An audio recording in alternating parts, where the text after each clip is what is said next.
정치권의 허심탄회한 속내를 들여다보는 시간 각설하고 시즌2 오늘도 장성철 공론센터 소장 현근택 변호사 두 분과 함께합니다. 안녕하세요. 네, 안녕하세요. 예, 저는 계속 들으신 분은 알겠지만은 최영애 진행자가 건강상의 이유로 오늘 못 나와서 대타 진행을 하고 있는 김준일이고요. 예, 두 분 반갑습니다. 네, 안녕하세요. 오늘 뭐 다른 방송에서 자주 뵈었는데 이렇게 뵈니까 굉장히 어색하네요. 이쪽으로 앉아서 같이 그러니까 패널로 해가지고 그러니까 장 소장님이 좀 부러워하시는 것 같아요. 자리를. 왜냐면 오래 하셔가지고. 부러워요. 제가 장 소장님하고 또 친해서 얘기 많이 듣잖아요. 네. 아, 누구를 잘라야지 내가 저 자리에 들어가지 하면서 호시탐탐 그러니까 호시탐탐 노리잖아요. 알고 있어요. 자리에 노리고 있어요. 그 내년에 우리 김준일 대표님께서 꼭 배지를 달고 여의도에 입성하시길 바랍니다. 아, 뭐 갑자기 뜬금없이 이게 무슨 얘기야. 그러면 또 시사본부도 나에게 또 기회가 올 수도 있고. 아 진짜? 네. 다가도 장성철한테는 안 될 거야 진짜. 동감. 왜냐면 요즘 여기저기서 오히려 저 자리도 위험할 수도 있는데 그러니까. 그 소리가 많이 들려요. 많이 들려요. 잘라 이런 얘기. 사실은 저도 많이 듣고 있습니다. 예, 자 이제 본격적으로 두 분 현장 법사 현근택 장성철 두 분의 전국 현안 분석 시작해 보도록 하겠습니다. 자, 오늘 두 분께서 저 키워드를 가져오셨는데 이재명 답정 기소 그리고 후쿠시마 먼 게 먹게 되나 이렇게 키워드를 꼽아 주셨어요. 먼저 장성철 소장님 가져오신 게 그러면은 어떤 거죠? 이재명 답정 기소. 답이 정해져 있었던 거죠. 기소는 하겠다라고. 기소는 계속 뭐 예정된 수순이었으니까. 예. 그것이 이제 현실화가 된 부분에 대해서 오늘 좀 짚어보죠. 아니 그런데 답정 기소가 좋은 의미로 가져오신 거예요? 안 좋은 의미로 가져오신 거예요? 이재명 당대표가 먼저 이 단어를 쓰면서 얘기를 했죠. 어차피 예정된 수순이었고 나는 그렇게 될 거라고 생각을 하고 있었다. 그런데 검찰로서도 같은 입장일 거예요. 어차피 우리가 수사한 거 기소하려고 수사했지 봐주려고 수사했겠냐. 서로 같은 말을 하고 있다라고 말씀드려요. 알겠습니다. 먼저 그러면 이재명 대표 목소리 한번 들어보고 본격적으로 평론해 보겠습니다. 네. 답정 기소입니다. 이미 정해놓고 기소하기로 했던 검찰이 다만 시간을 지연하고 온갖 압수수색 쇼, 체포영장 쇼를 벌이면서 시간을 끌고 정치적으로 활용하다가 이제 그 정해진 답대로 기소한 것입니다. 전혀 놀랄 일도 아닙니다. 지금 검찰의 사건 조작이 저빌가경입니다. 쌍방울 사건 관련해서도 계속 이상한 주장들과 또 언론의 왜곡 보도들 사례들이 계속 드러나고 있어요. 정해진 기소였지만 법정에서 진실을 가리기 위해서 최선을 다할 것이고 결국 명명백백하게 진실이 드러날 것이라고 믿습니다. 자, 이재명 대표의 어제 발언 들으셨는데요. 저는 궁금한 게 동의하시는 부분이 있고 동의 못하는 부분이 있을 것 같아요. 이재명 대표의 발언에. 답정 기소는 동의를 하는데. 답정 기소는 동의한다. 검찰의 사건 조작. 이거는 좀 동의하기가 어려워요. 그러니까 지속적으로 이재명 당대표는 검찰의 조작 왜곡 조작 수사 때문에 제가 어려움을 겪고 있습니다. 지지자 여러분 저를 지켜주세요. 이런 입장이잖아요. 그렇게 조작 수사를 하는데 이 사건과 관련된 많은 분들이 좀 4분, 5분 이렇게 극단적인 선택을 하고 얼마 전에 또 비서실장 했던 분도 극단적인 선택을 했잖아요. 검찰이 조작 왜곡 수사를 하는데 왜 주위에서 이재명 당대표랑 함께 일을 했던 분들이 이러한 일을 할까요? 그러니까 그 부분에 대해서는 좀 동의할 수가 없고 이 부분에 대해서는 이제 자꾸 검찰 탓을 하는데 그것은 옳지 않은 것 같아요. 어쨌든 본인은 억울하다라고 생각을 하는 것 같지만 일단 드러난 혐의만 봐도 이거는 도저히 기소가 안 할 수가 없다라는 좀 생각이 드는데 검찰이 좀 수사를 좀 미진하게 한 부분은 있는 것 같습니다. 뭐 공소를 안 한 것이 2가지 부분에서 있잖아요. 그런 부분 뭐 추후에 기소를 한다고 수사를 해서 기소를 한다고 얘기를 했고요. 그러니까 이런 부분에 대해서 자꾸 정치적인 용어로 검찰을 공격하는 것은 좀 옳지 않다라고 말씀드립니다. 정치적 용어로 검찰을 공격했다 이렇게 말씀하셨는데 현근택 변호사님의 입장은 좀 다를 것 같아요. 자, 검찰의 사건 조작 맞습니까? 어떻게 들으셨어요? 아니 이 사건이 수사가 벌써 1년 6개월 동안 한 거예요. 그리고 지금 이제 이번에 기소한 거의 핵심이 이제 배임인데 배임 우리 뭐 진짜 수천 번 얘기해서 더 얘기도 하기 싫은데 이번에 프레임은 약간 달라요. 금액 산정 방식이. 한마디로 얘기하면 70%를 가져와야 되는데 그래도 못 가져왔다. 근데 70%냐 30%냐 얘기할 때는 이제 수익으로 비율로 갖고 오기로 했는데 보통 공무원이나 이런 분들은 고정으로 갖고 오기를 원한 거기 때문에 고정으로 갖고 온 거거든요. 근데 이제 거기에서 차이가 크고 고정금리냐 변동금리냐 약간 이런 느낌인 거죠. 그러니까. 왜냐하면 7대 3이냐 아니면은 뭐 내가 확정으로 얼마냐 이런 건데 결국은 그 얘기하던 거 7대 3이냐 6대 4다 얘기하는 그 70%를 확보해야 된다는 걸 전제를 하고 있어요. 그러다 보니까 배임액이 계속 지금 달라지는 거잖아요. 이번에는 배임액이 뭐 거의 4,800억 잡았던데 이거 계속 늘어왔어요. 계산할 때마다 다른 건데. 그러면 가장 중요한 게 배임을 왜 했느냐. 그 동기가 중요한 거잖아요. 지금은 만약에 예를 들어서 뇌물 약속 428억이 들어있으면 나중에 돈 받으려고 했나 보다. 이렇게 가져갈 수 있는데 동기가 없다 보니까 지금은 동기가 이제 정치적인 이익 본인의 실적, 업적 뭐 이렇게 가고 있는 거잖아요. 그런데 어떤 뭐 배임 사건이나 뭐 어떤 뇌물 사건 그동안 봐보시면 알겠지만 이 정치적인 이익이라는 건 제3자 뇌물에도 적용되는 겁니다. 본인의 어쨌든 실적을 위한 건데 아니 정치인이 정치적인 실적을 내는 건 너무 당연한 거잖아요. 근데 이거를 만약에 배임이나 제3자 뇌물로 보면 윤석열 대통령이 이번에 본인은 어쨌든 정치적인 실적이라고 하니까 일본 간에 합의를 해서 기업들한테 돈 받아가지고 제3자 변제를 하겠다는 거잖아요. 이것도 제3자 뇌물 돼요 그러면. 그렇다고요? 네. 아니 저는 변호사 입장에서 이것도 윤석열 대통령도 제3자 뇌물이 안 되고 그러니까 이재명 대표도 안 된다는 얘기예요. 둘 다 안 되지만은 굳이 이재명을 이렇게 걸려면은 이것도 문제 낼 수 있다. 그럼요. 정치적인 본인이 정치적인 목적으로 하는 거잖아요. 그리고 심지어 그 예를 들어서 기업이나 이런 사람들이 돈 낼 의무가 없잖아요. 법적인 의무가 없어요. 그냥 내라고 얘기하는 거지. 본인의 이익을 위해서 그 기업들한테 돈 내라고 하는 건 마찬가지잖아요. 구조는 똑같아요. 그러면 그렇게 보면 이 뭐 기소는 제가 보기에 뭐 정해진 수순이었지만 무리다라고 보고 있습니다. 저같이 이제 보수 참칭 입장에서 평론을 하는 사람들로서는 검찰의 이러한 판단이 상당히 좀 안타까운 부분이 있어요. 안타깝다고요? 그러니까 말씀하신 대로 현금으로 428억 약정을 받았어. 이거 받기로 한 거야. 이것에 대한 입증을 못했잖아요. 가장 중요한 부분인데. 굉장히 언론 보도에 많이 나왔고 그거를 이재명 대표 쪽에서는 언론 플레이다라고 얘기를 해왔어요. 그렇죠. 이재명 대표는 항상 그러잖아요. 내가 이런 한 푼이라도 받은 거 있으면 좀 제발 증명해줘라. 근데 이거를 428억 증명을 못하고 이번에 공소에서 빼버렸단 말이에요. 그리고 김용 부원장이 받았다라고 하는 8억이 넘는 경선 자금, 이런 공직선거법 위반 이것과 관련해서도 이번에 빠졌단 말이에요. 그러니까 제일 중요한 부분들이 좀 빠져 있고 나머지는 뭐 배임, 뇌물 뭐 이런 부분들이란 말이에요. 과연 이게 법률적으로 이재명 당대표를 엮어낼 수가 있을까라는 좀 걱정이 들고 그럼에도 불구하고 정치적으로는 이재명 당대표가 상당히 어려워졌다? 위험도가 높아졌다 볼 수밖에 없죠. 어려워졌다고 보세요? 왜냐하면 뭐 이제 매주 뭐 이제 공직선거법 위반 한 번, 이 사건 한 번 해서 매주 법원 나가야 될 거 아니에요.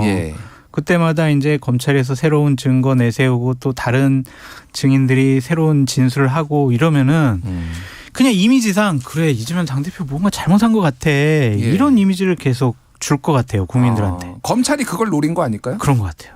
그래요? 그걸 인정하시는 거예요? 그러니까 우리 장 소장님도 이제 보수 참칭 패널이니까 얘기하잖아요. 법적으로는 문제가 없을 것 같은데 없다는 게 아니라 위험도가 좀 그러니까 별거 없는 것 같은데 이제 법정 왔다 갔다 하는 거. 가 좀 보기 안 좋다. 그러니까 사법 리스크가 아니라 이건 어찌 보면 그냥 이제 정치적인 그건데 이거는요. 지금 이제 대장동 재판이나 다른 것도 보면 알겠지만 법원에 가서 그냥 왔다 갔다 하는 것도 있지만 거기 와서 증인이나 하는 사람들이 완전히 그전에나 다른 말을 한단 말이죠.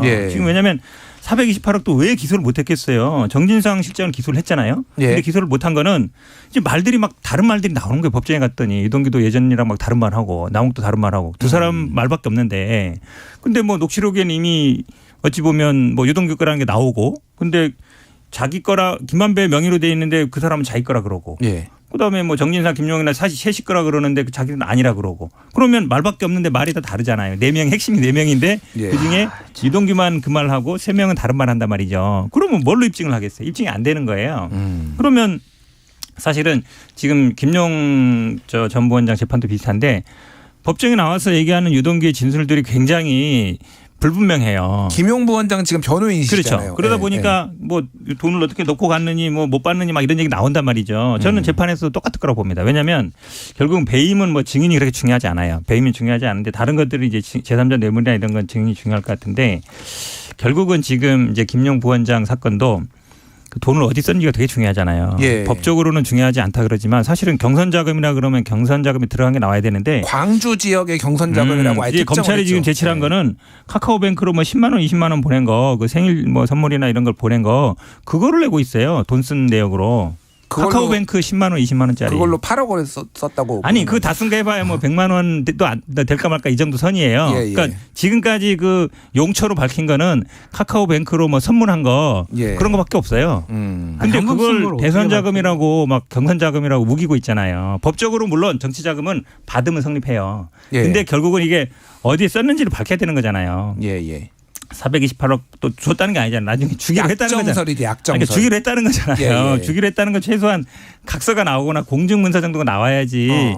이게 뭐 사람 말도 다 다르고 아니 뭐 우리가 뭐 여러 얘기하지만 이거 너 가져 이렇게 하면 그 주기로 한 거예요? 그런 게 아니기 때문에 제가 보기엔 말이 안 돼요. 뇌물을 받은 거를 예. 어디에 썼는지 그것까지 뭐 입증하고 책임지는 것은 그 처벌에 어떤 규정이 있는지는 모르겠는데 일단은 정치인들 같은 경우에는 돈을 받은 것 자체만으로도 큰 법적으로 죄가 됩니다. 맞아요. 맞는데 이거를 예를 들어서 이재명 대표까지 엮으려면 이 선거 자금에 쓰였다는 게 입증을 해야 된단 말이에요. 그러니까 이 부분 빼고 기소를 한 거죠.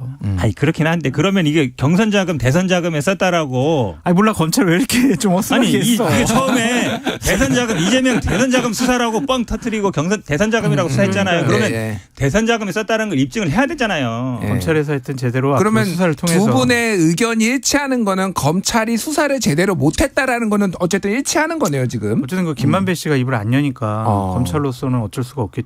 그러니까 잠깐만 제가 궁금했던 게 아까 전에 안타깝다고 하셨잖아요. 누가 안타? 아니 그러니까 이 검찰의 수사에 대해서 네. 안타까운 거는 이재명을 이걸로 한 방에 못 보내서 안타까우신 건가요? 아니면 검찰이 무능해서 안타까우신 건가요? 무능해서 안타까운 거죠. 지난 1년 6개월 동안 이재명 당대표는 대장동을 통해 가지고 막대한 이익을 누리고 뭐 정치적인 이익을 누리고 어떠한 배임과 뇌물 뭐 이런 것들이 있었다. 그리고 개인적으로 어떠한 부를 뭐 쟁취하려고 했다? 뭐 그렇게 우리는 알고 있는데 가장 중요한 이 428억 빠져 있으니까 저희 같이 보수 참칭 입장에서 평론을 해야 되는 것은 상당히 좀 어렵죠. 그냥 배임 뇌물 법원에서 좀 다퉈봐야 되겠네요. 이거밖에 이제 못하잖아요. 이제. 그러니까 좀 답답해요. 알겠습니다. 검찰의 드디어 이제 1년 6개월 만에 저랑 이 얘기를 얼마나 많이 했겠습니까? 한 500번은 한 것 같은데 처음 들어봐요 이런 얘기. 아니 왜냐면 이제 검찰에서 이거 기소를조차 못했는데 내가 죄가 있다라고 하는 거는 말이 안 되잖아. 하루에 3번씩 싸웠는데. 검찰이 추후에 뭐 기소할 수도 있다 얘기가 나오고 있는데 이건 지켜보도록 하고요. 네. 민주당 얘기로 좀 넘어가 볼게요. 자, 당무위원회에서 6시간, 뭐 7시간 기소 6시간, 7시간 만에 초고속으로 이거는 정치 탄압이다. 그러니까 당대표직을 유지할 수 있다라고 결론을 내렸어요. 이거에 대해서 조금 논란이 있습니다. 좀 어떻게 보십니까? 큰 논란은 없어요. 논란 없어요? 왜냐하면 뭐 만장일치로 했고 왜냐하면 이게 기소될 걸 정해져 있었기 때문에 이게 사실 당무위 결정한다는 것도 정해져 있는 거잖아요. 오히려 저는 지난번에 국회에서 부결됐을 때 바로 기소할 줄 알았어요. 보통은 국회에서 부결되면 바로 기소하거든요. 근데 좀 들고 있었잖아요. 한 달 정도. 그럼 한 달 동안 민주당 분들도 이게 기소하면 바로 당무위 해야 되겠구나 다 생각하고 있었단 말이죠. 그리고 지금 뭐 실명으로 했다 뭐 이러는데 당무위원이 80분밖에 안 되고 다 당 지도부나 뭐 시도당 위원장이나 뭐 광역 단체장 이런 분들인데 그분들이 자기 정치 판단할 때 본인 이름으로 하지 그럼 다른 사람 이름으로 해요?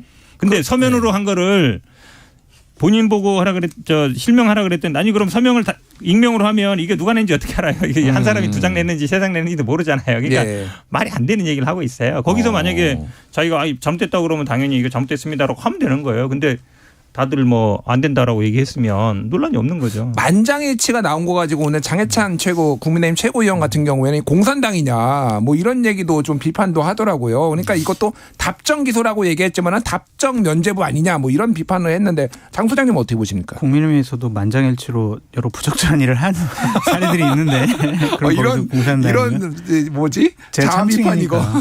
저는 국민의힘 뭐 당원도 아니니까요. 민주당이 이렇게 당원 당규를 뭐 이용을 하거나 아니면 살짝 피해가면서 자기네들 유리하게 해석을 하고 그런 거 한두 번도 아니라서 저는 현 변호사님과는 다른 의미로 놀랍지가 않다. 놀랍지 않다. 네, 뭐 어차피 그러려고 했었잖아요. 근데 절차상의 문제점에 대해서는 자꾸 뭐 별 문제 없어요라고 얘기하는 것은 좀 그것이 바로 문제가 있어 보인다라고 말씀을 드립니다. 예.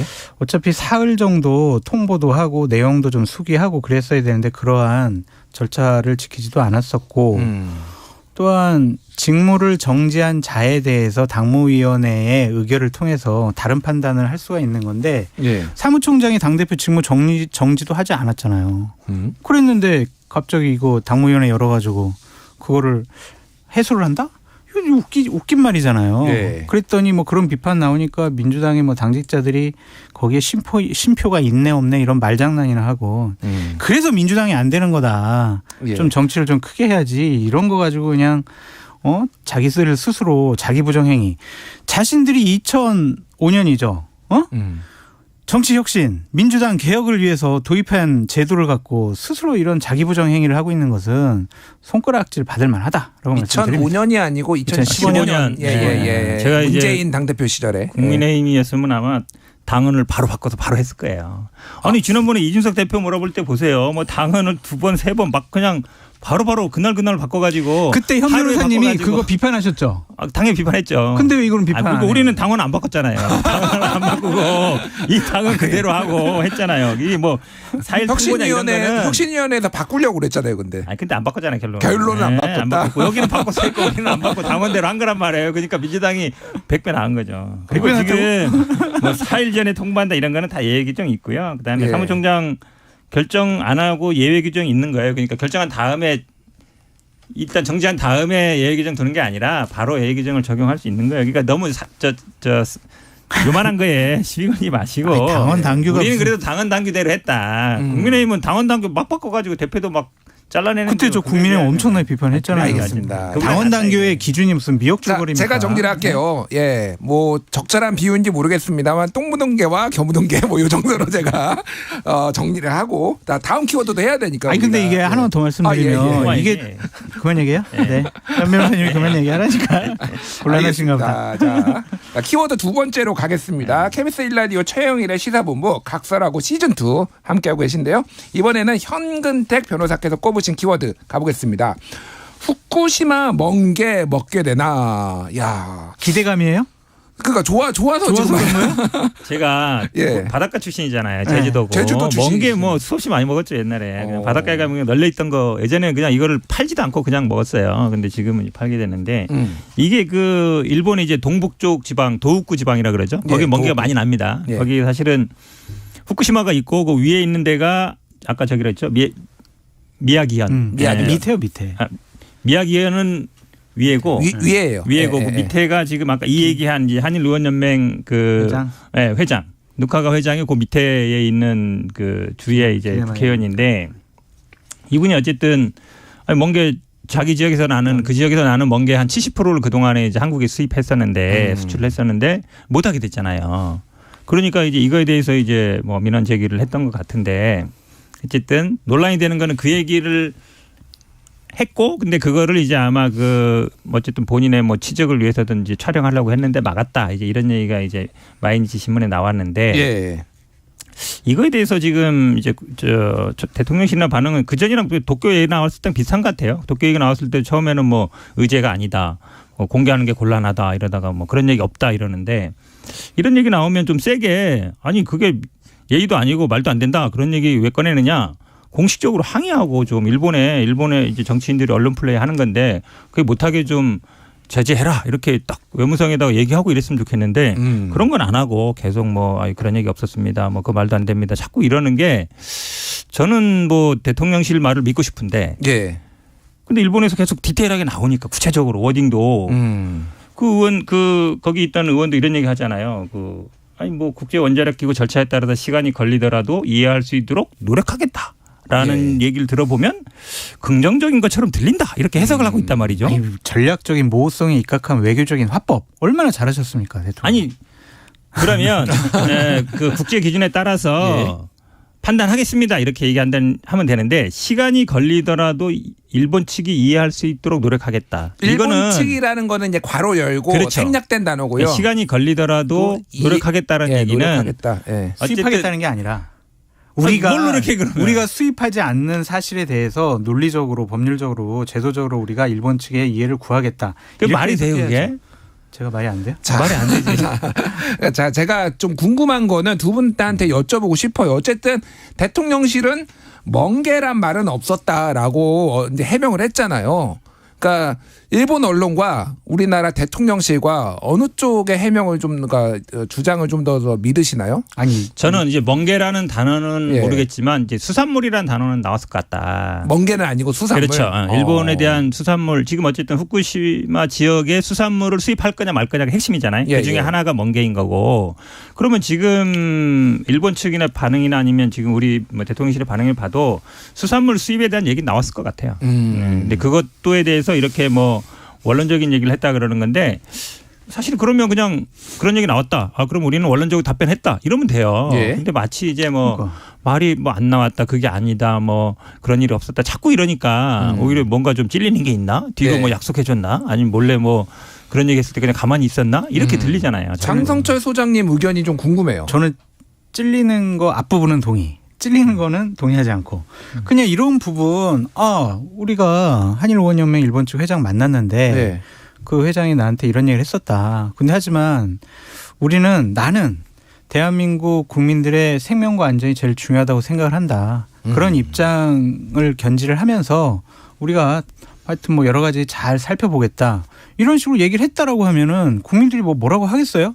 그냥 우리가 의제로 상호 조율돼 가지고 다룬 것도 아니고 그냥 느닷없이 그냥 어떤 만남 자리에서 갑자기 얘기했는데 그것도 우리가 입을 막으면서 안 돼.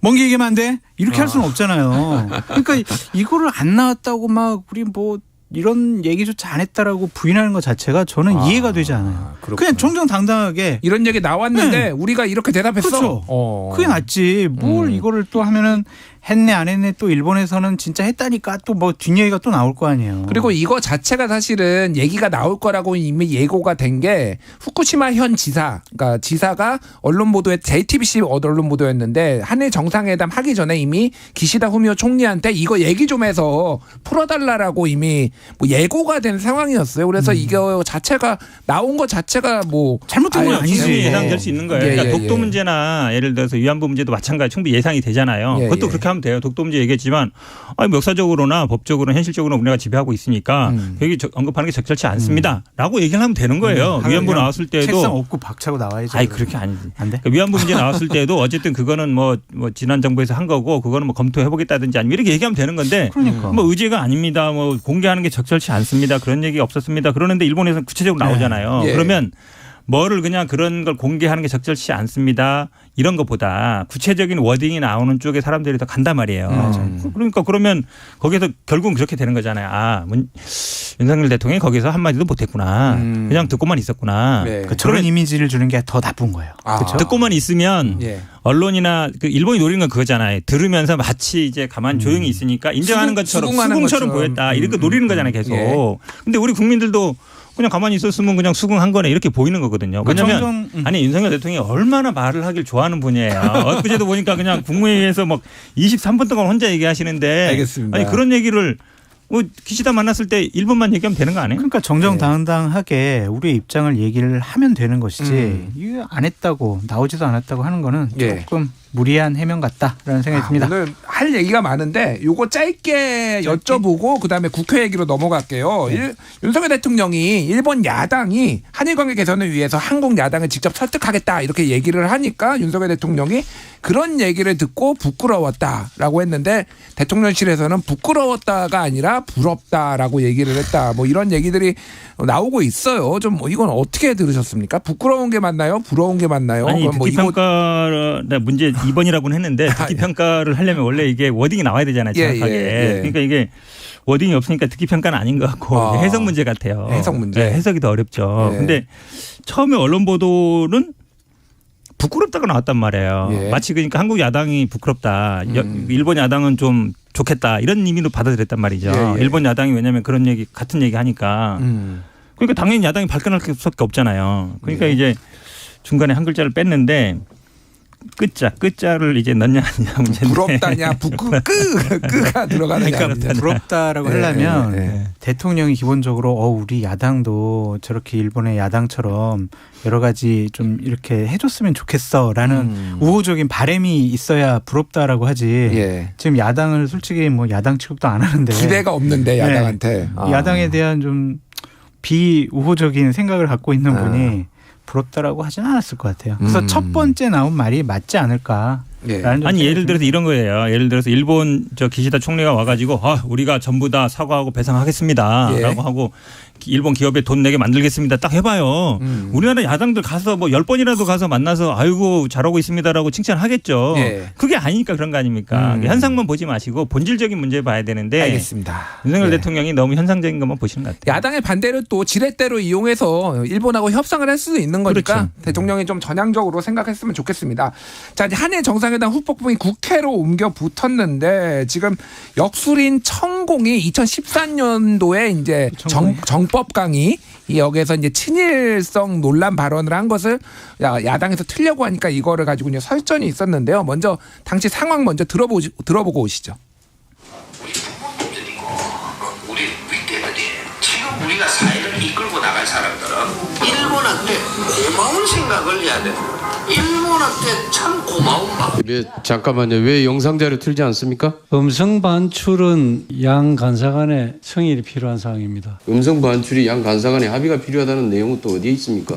누가 만든 법인가요? 동영상 중에서 음성이 표출되는 것을 못하게 한 취지는 아니 언제 그런 규정이 있느냐고 물어보는 거예요. 제가 지금 법에 있냐고 그랬잖아요. 당초 증인이나 채택되지 않은 증인이나 참고인의 간접 증언이 될 수 있기 때문에 국정감사 때는 지금 국정감사예요 이게 지금? 수석 이게 국정감사냐고. 보세요. 지금까지 이 국회에 수없이 많은 상임위에서 영상 자료를 틀잖아요. 그때 지금 앞에서 들으신 내용은 앞에는 이제 김경엽 더불어민주당 의원하고 김석희 국민의힘 외통위 간사, 국민의힘 간사인데 지금 외통위원장 대행을 하고 있고 그리고 우상호 의원이 마지막에 이제 발언을 했습니다. 그래서 천공 영상 트느냐 마느냐 가지고 이제 논란이 있었어요. 이게 잘 이해가 안 되는데. 그러니까 이해가 안 되는데 저도 뭐 트는 게 뭐가 문제냐는 생각이 드는데 국회 관례상 저런 영상 자료 하는 거는요 양당 간사 간에 협의를 하고 상호 그냥 틀겠다 그러면 그래 틀어라 이렇게 서로 양해해 주는 부분이에요. 근데 이건 절대로 안 돼 그러면은 안 트는 게 관례입니다. 규정은 없어. 그런데 궁금한 게 왜 이게 절대 안 돼요? 이게 왜 절대 안 되냐고. 천공이 뭐 그렇게 힘 있는 사람도 아니고 천공은 마음대로 떠들어 우리는 우리대로 한다 하면 되는데. 제가 궁금한 거는 이거예요. 그러니까 뭐 이거를 틀 수 있는 어떤 규정보다도 이거의 민주당의 의도는 천공이 이런 얘기를 2014년에 했고 윤석열 대통령이 천공을 스승으로 모시니까 영향을 받아서 이렇게 조금 일본한테 많이 퍼준 거 아니냐 뭐 이런 식의 인식을 민주당이 가지고 있는 것 같은데 이게 좀 적절하다고 보십니까? 어떻게 보세요? 설마 뭐 그럴 리가 있겠어요. 근데 민주당의 의도는 뭐 무속과 저런 역술인들에게 영향을 받는 대통령의 정책 결정 이런 거에 대한 문제 제기와 이미지를 주고 싶어 하는 거겠죠. 아니 한국에서 그러면 일본 가서 요미우리한테는 뭐 9면이나 인터뷰도 하는데 그럼 한국에서는 가기 전에 좀 인터뷰 하든지 아니면 갔다 와서라도 인터뷰를 하면 이렇게 하겠어요? 질문도 못하게 하고 그냥 본인 혼자 23분 떠들다가 아니고 그냥 얘기하다가 그래도 8년 전 자료를 뭘 그렇게 틀어요. 아니 그럼 이해가 안 가니까 그 원인이 뭔지 설명을 해줘야 되잖아요. 제가 궁금한 건 그럼 현 변호사님은 천공한테 영향을 받았다 이렇게 보시는 건가요? 아니 뭐 그렇게 보지는 않는데 근데 그러면 천공이 만약에 이런 얘기를 하든지 뭐 강연을 하든지 뭘 할 때 우리 관계 없는 사람이니까 저 사람 얘기 듣지 마세요. 저 관여 안 합니다. 지난번에 건진한테 그렇게 했잖아요. 잘랐잖아요. 대통령실에서. 그렇게 조치를 하면 민주당도 뭐라 안 해요. 그럼 앞으로 뭐라 못 하겠죠. 근데 천공 얘기만 나오면 발끈해가지고 왜 방어하고 이러니까 뭐가 있나 보다 생각하는 거잖아요. 어이가 없어서 발끈하는 게 아닐까요 혹시? 아니 그럼 대통령실에서 앞으로 천공 얘기 듣지 마세요. 천공은 우리랑 아무 관계 없습니다. 선 그으세요. 오히려 가면 패가망신합니다. 이렇게 한마디만 해주면 이렇게 안 하죠. 근데 그런 얘기는 안 하고 천공 얘기만 하면 막 갑자기 막 돌격대처럼 나오니까 그런 얘기 더 하는 거 아니에요. 그리고 설명을 좀 기자회견이라도 하고 인터뷰라도 좀 하고 질문을 받아서 왜 그러셨어요. 질문을 해야 되잖아요. 예, 예. 독도는 얘기했습니까 안 했습니까? 질문을 예. 받으시라고요. 그럼 이러겠냐고요. 알겠습니다. 짧게 10초만 뭐 반박하신 말씀 있으세요? 반박할 건 없는데 예. 예전에 노무현 전 대통령 남북 정상회담 했을 때 예. 당시에 국민의힘 계열의 보수 정당이 남북 정상회의록 다 공개해라, 뭐 국정조사하자 막 그랬을 때 민주당은 아니 정상회담을 이거 하는 게 어디 있냐 하면서 방어했던 예. 당이다라고 말씀드립니다. 알겠습니다. 오늘 여기까지 하겠습니다. KBS 1라디오 최영일의 시사본부 장성철 공론센터 소장 현근택 변호사 각설하고 시즌2 함께했습니다. 오늘 두 분 감사합니다. 감사합니다. 고맙습니다.